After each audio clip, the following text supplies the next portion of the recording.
Hello students आज के इस वीडियो में हम हमारा 9 चैप्टर नवमः पाठः पिप्पलोः अश्मि आई एम पीपल ट्री इस चैप्टर को कंटिन्यू करेंगे बेटा। इसके हमने first second and third para read भी किया और उसको समझा भी। इसका आज नेक्स्ट पैरा हम कंटिन्यू कर रहे हैं।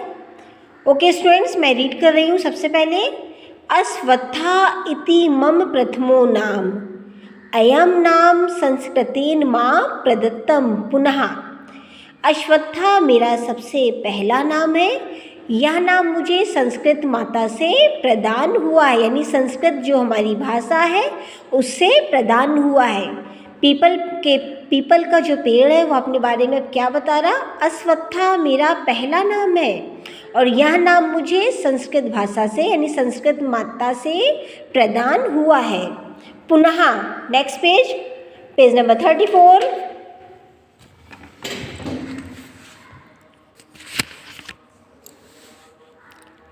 लैटिन भाषया फाइकस रिलीजियोसः इति नामः वर्णम प्रदत्तम।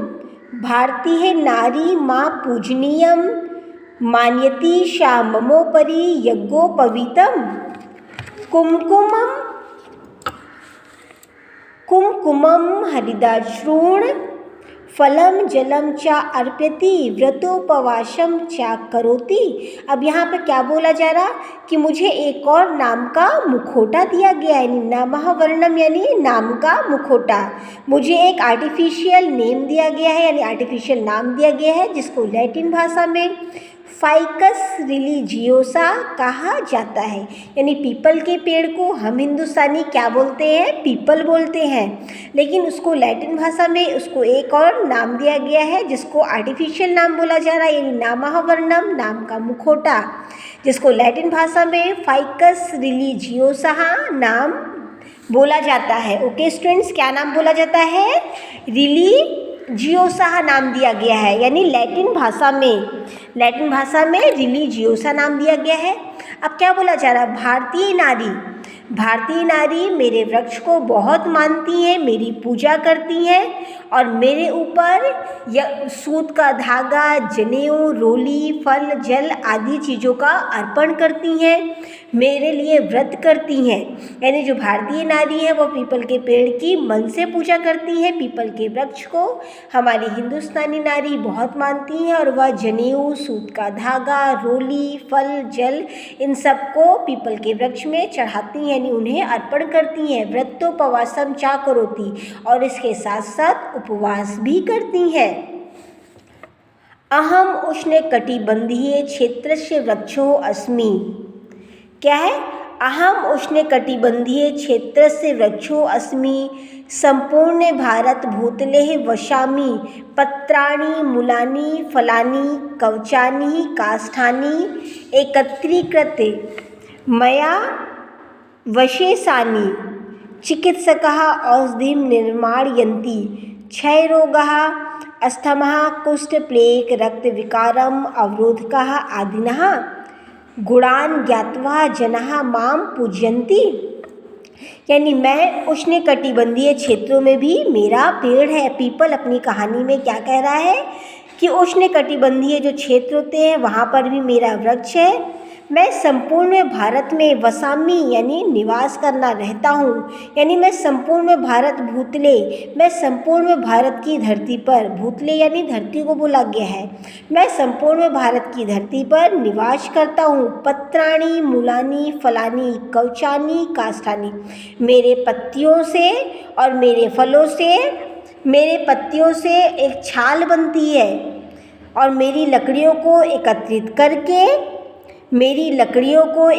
करके चिकित्सक जो होते हैं, यानी मेरी पत्तियों का और मेरी लकड़ियों का को एकत्रित करके, काष्ठानी किसको बोला गया है स्टूडेंट्स? कवचानी यानी छाल होता है। ओके बच्चों, उनको एकत्रित करके जो चिकित्सक होते हैं, जो डॉक्टर होते हैं, वो विभिन्न प्रकार की औषधियों का निर्माण करते हैं। क्षय रोगः अस्थमा कुष्ठ प्लेग रक्त विकारम अवरोधकारी। क्षय रोग, अस्थमा जो सांस की बीमारी होती है, प्लेग रोग, रक्त विकारम यानी रक्त का खराब बनना या विभिन्न प्रकार के रोगों में मेरी पत्तियाँ, मेरी छाल काम आती है।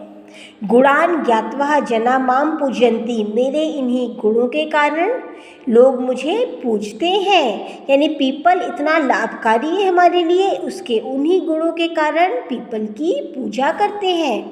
किंतु हंतः का पुरुषः वदन्ति, पिप्पल वृक्षोपरि भूत प्रेत राक्षसः ब्रह्म राक्षसः चांडालः च वसन्ति, ते अल्पे बुद्धि दनाः इति न जानन्ति यत् मया उत्पन्नानि पत्राणि बृहदाकाराः, रात्रौ यदा वेगवायुः चलति तदा पत्राणि परस्परं संघर्षणेन करतलध्वनये वादयन्ति, तत्र ते कथयन्ति भूतप्रेतादया करतलध्वनि कुर्वन्ति, ते सर्वे मूढाः सन्ति, मम मूले तु देव्यः देवताः च वसन्ति, अहं तु मानवस्य हितकारकः उपकारकः वृक्षः अस्मि, मानव जातेः देशाय समाजाय प्राणिजनेभ्यः संरक्षणाय मम परिवारस्य संरक्षणम आवश्यकम। अब यहाँ पर क्या बोला जा रहा है, किंतु कुछ ऐसे कापुरुष, किंतु कुछ ऐसे व्यक्ति हैं जो बोलते हैं कि पीपल के वृक्ष के नीचे भूत प्रेत राक्षस ब्रह्म राक्षस चुड़ैलों इन सभी का वास होता है। कुछ ऐसे अल्प बुद्धि जना, कुछ छोटी बुद्धि वाले लोगों का ऐसा मानना है, वह ऐसा कहते हैं कि पीपल के पेड़ के नीचे भूत प्रेत राक्षसों चुड़ैल इन सब का वास रहता है। किंतु जो मेरा वृक्ष है वह बहुत वृहदाकार, उसकी पत्तियाँ बहुत बड़ी होती हैं और मेरा वृक्ष चारों जगह को घेरा रहता है।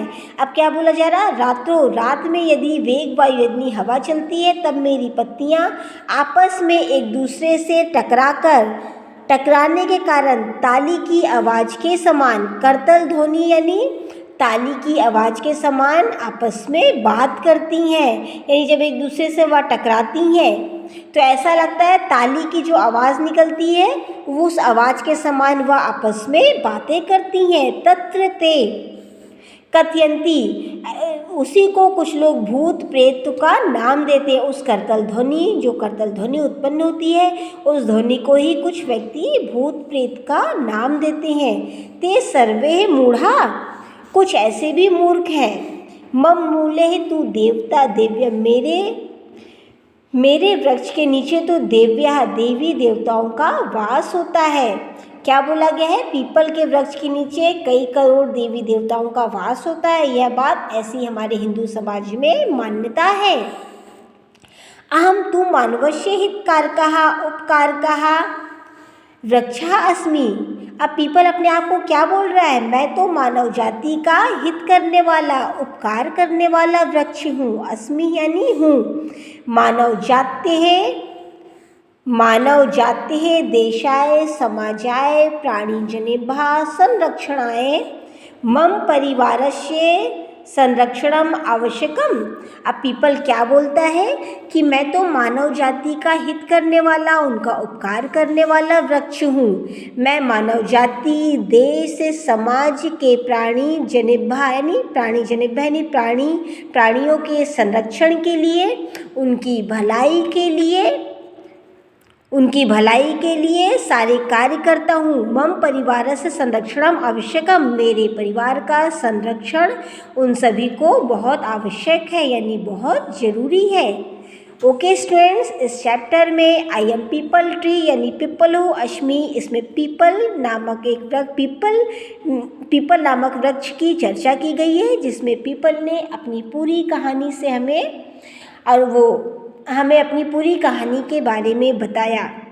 स्टूडेंट्स, आपको ये चैप्टर अच्छा लगा होगा बेटा। इसकी वर्ड मीनिंग, क्वेश्चन आंसर या जो भी अदर एक्सरसाइज है इसकी पिक मैं आपके व्हाट्सएप ग्रुप पे सेंड कर दूंगी। सो आप अपनी कॉपी में कंप्लीट कर लीजिएगा। आज के इस वीडियो में बच्चों हमारा यह चैप्टर कंप्लीट हो गया है। इसकी पूरी एक्सरसाइज जब मैं आपको ग्रुप में सेंड करूँगी तो आप अपनी नोटबुक में कंप्लीट कर लेना और अपने नेक्स्ट वीडियो में हम अपने नेक्स्ट चैप्टर को कंटिन्यू करेंगे। स्टूडेंट्स बेटा, आप लोग भी चैप्टर को घर पे रीड करिए और कहीं भी कोई भी डाउट है तो मुझसे क्लियर कीजिए स्टूडेंट्स। ओके, इससे आपकी रीडिंग भी अच्छी होगी और आपको संस्कृत सब्जेक्ट रीड करना अच्छे से आएगा। Okay students.